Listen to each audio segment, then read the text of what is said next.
So now I'm going to replace the clutch cable on my Royal Enfield Classic 500. The main reason is because there's a break in the cover there and the cable side looks fairly rusty. I don't want to take any chances. Obviously a broken clutch cable can be quite dangerous. And while I'm at it, there's some cable ties. I've removed one, but I can see that it's actually it's broken through some of the other wiring. So I'm just going to take this cable tie off as well. You can see that the cable tie has been put way too tight. So this cable is going to need replacing at some point as well.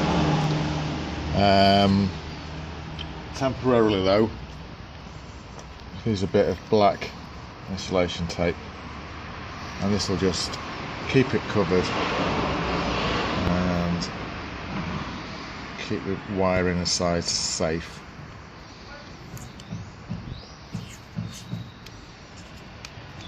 For now. Changing the clutch cable is actually quite easy. The only bit I expect any trouble to be will be to thread the clutch cable through the side of the headlight.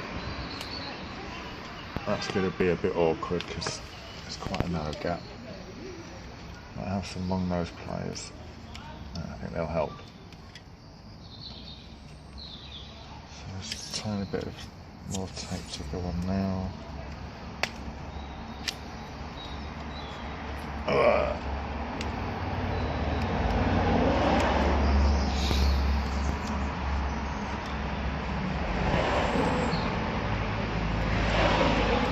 It's not a very good job there, but I'm rushing a little bit. Right, so let's remove the clutch cable. So first of all, I'm going to loosen the locking nut.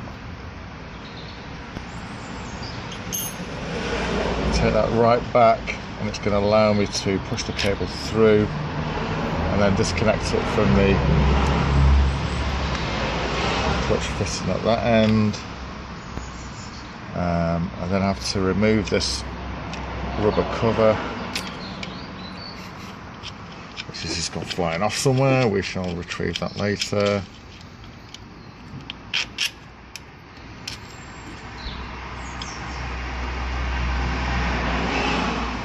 Okay, so now then, we're up here now, so like I say, this is going to be the tricky bit. So what I'm going to do now that the cable's loose, I should be able to disconnect that all the way in like that.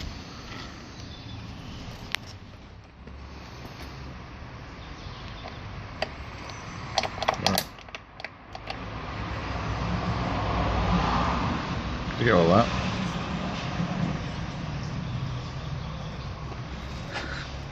Right, let's see if we can get this through here now. This is, like I say, this is where we're going to have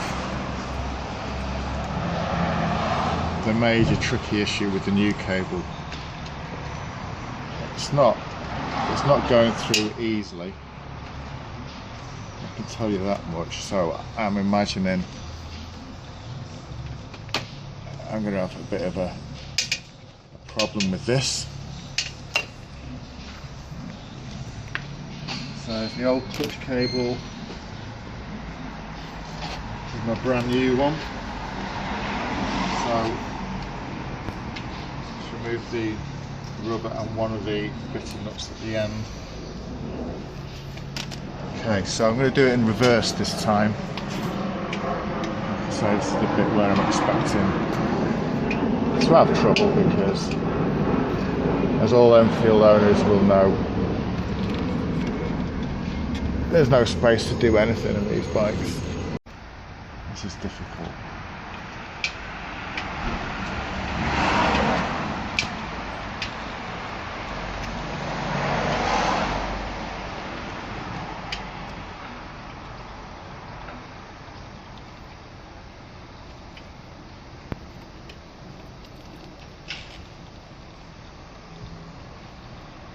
is it?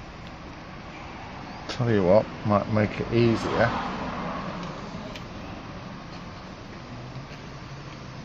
Okay folks, making the smallest amount of progress here.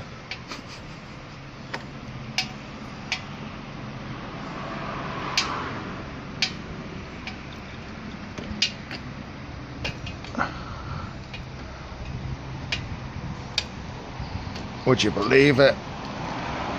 A clutch cable has appeared. Right. Now then, attach this in the opposite way when we took it off.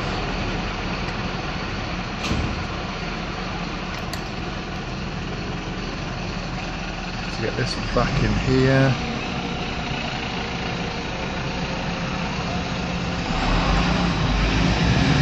Why these bikes are designed to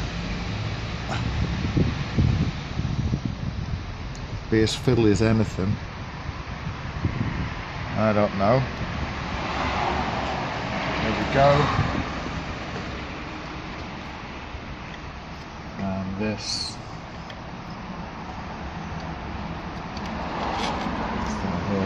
So now we need that all the way back for now.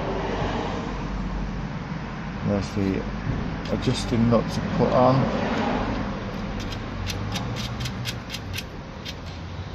And then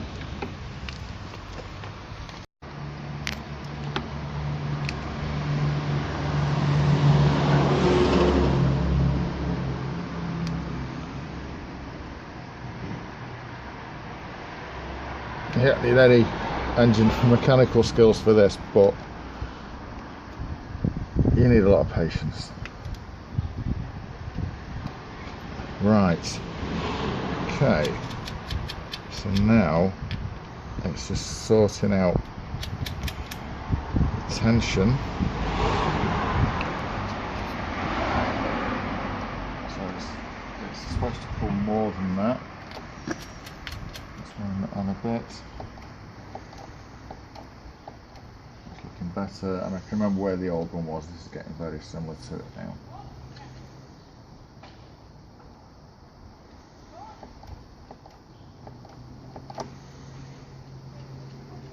The final proof will be in riding it, of course. What that is, a clutch cable replaced, and now all I need is to stop these cables from flying about. I'm going to put on another cable tie to replace what was on here before, but I'm not going to do it quite as tight as the original guy had, because it was obviously too tight that it was rubbing through the cable sleeves, which is quite dangerous. And that should hold that nicely. The other cables. That's just how it feels great. Feels great. Job done.